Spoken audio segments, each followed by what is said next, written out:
ರಾಜ್ಯ ಕಾಂಗ್ರೆಸ್ಗೆ ನೂತನ ಸಾರಥಿ ಆಯ್ಕೆ ಬಹುತೇಕ ಖಚಿತವಾಗಿದೆ. ತೆರೆಮರೆಯಲ್ಲಿ ನೂತನ ಕೆಪಿಸಿಸಿ ಅಧ್ಯಕ್ಷರ ಆಯ್ಕೆ ಬಗ್ಗೆ ಕಾಂಗ್ರೆಸ್ ಹೈಕಮಾಂಡ್ ನಾಯಕರು ಅಭಿಪ್ರಾಯ ಸಂಗ್ರಹಿಸಲು ಮುಂದಾಗಿದ್ದಾರೆ. ರಹಸ್ಯವಾಗಿ ಕೆಪಿಸಿಸಿ ಅಧ್ಯಕ್ಷರ ರೇಸ್ನಲ್ಲಿರುವ ನಾಯಕರ ಜೊತೆಗೆ 1-to-1 ಮೀಟಿಂಗ್ ನಡೆಸಿದ್ದಾರೆ. ಈಗಾಗಲೇ ವೇಣುಗೋಪಾಲ್ ಮುಂದೆ ಸಚಿವರಾದ ಸತೀಶ್ ಜಾರಕಿಹೊಳಿ, ಕೆಎನ್ ರಾಜಣ್ಣ ತಮ್ಮ ಅಭಿಪ್ರಾಯ ಹೇಳಿದ್ದಾರೆ ಎನ್ನಲಾಗ್ತಿದೆ. ಜಾತಿ, ಸಂಘಟನಾ ಸಾಮರ್ಥ್ಯ, ಜನಪ್ರಿಯತೆ ಆಧಾರದಲ್ಲಿ ನೂತನ ಕೆಪಿಸಿಸಿ ಅಧ್ಯಕ್ಷರನ್ನ ಆಯ್ಕೆ ಮಾಡಲು ಮುಂದಾಗಿದ್ದಾರೆ ಎನ್ನಲಾಗ್ತಿದೆ. ಕಾಂಗ್ರೆಸ್ ಪಾಳ್ಯದಲ್ಲಿ ಸಿಎಂ ಕುರ್ಚಿ ಕಿತ್ತಾಟದ ಮಧ್ಯೆ ಕೆಪಿಸಿಸಿ ಸಾರಥಿ ಸಮರ ಕ್ಲೈಮ್ಯಾಕ್ಸ್ ಹಂತಕ್ಕೆ ಬಂದಿದೆ. ಕಾಂಗ್ರೆಸ್ನಲ್ಲಿ ಕುರ್ಚಿ ವಾರ್ ಬಗ್ಗೆ ಡಿಸಿಎಂ ಡಿಕೆ ಶಿವಕುಮಾರ್ ಮಾರ್ಮಿಕವಾಗಿ ಟ್ವೀಟ್ ಮಾಡಿದ್ದಾರೆ.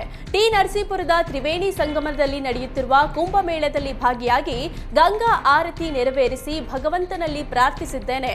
ಪ್ರಯತ್ನ ವಿಫಲವಾಗಬಹುದು, ಆದರೆ ಪ್ರಾರ್ಥನೆಗೆ ಗೆಲುವು ನಿಶ್ಚಿತ ಅಂತ ರಾಜಕೀಯ ವಿರೋಧಿಗಳಿಗೆ ಪರೋಕ್ಷವಾಗಿ ಟಾಂಗ್ ಕೊಟ್ಟಿದ್ದಾರೆ.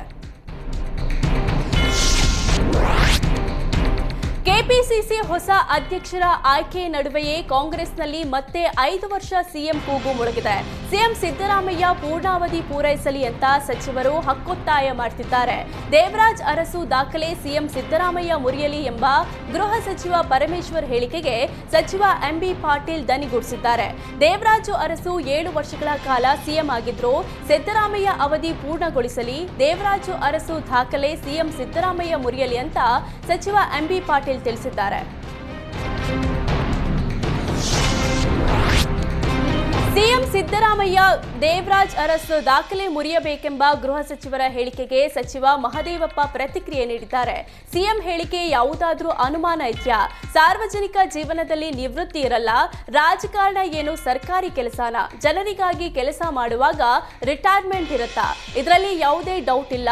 ಸಿದ್ದರಾಮಯ್ಯ ಪೂರ್ಣಾವಧಿ ಸಿಎಂ ಆಗಿ ಇರ್ತಾರೆ ಅಂತ ಸಚಿವ ಮಹದೇವಪ್ಪ ಹೇಳಿದ್ರು.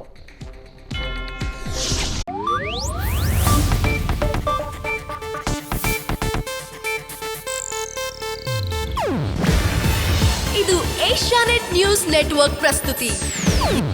ನೀವು ನೋಡ್ತಿದ್ದೀರಾ ಏಷ್ಯಾನೆಟ್ ಸುವರ್ಣ ನ್ಯೂಸ್.